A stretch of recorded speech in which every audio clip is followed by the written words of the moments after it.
आपल्या रक्तात एक छुपी चरबी असते, ट्रायग्लिसराइड्स. चला आज याबद्दलच बोलूया. अनेकांना हा प्रश्न पडतो की तेल तूप तर बंद केलं तरी रक्तातली चरबी वाढतेच कशी. आपण नेहमी कोलेस्ट्रॉलला जबाबदार धरतो, पण खरं कारण ट्रायग्लिसराइड्स असू शकतं.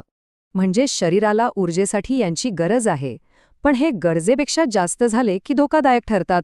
विशेषतः भारतात हृदयविकाराच्या झटक्यामागे वाढलेले ट्रायग्लिसराइड्स हे एक मुख्य कारण आहे.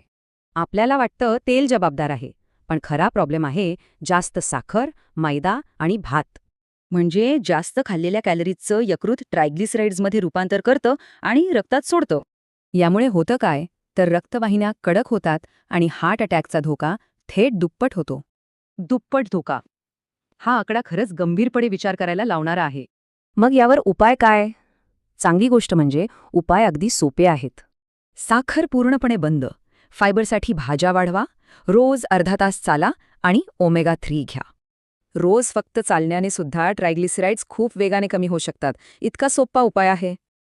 आणि हो, कार्बोहायड्रेट्स कमी करताना ओमेगा 3 सारखे चांगले फॅट्स विसरू नका, जसं की जवस किंवा अक्रोड. तर मग ताटातला खरा धोका कोणता आहे?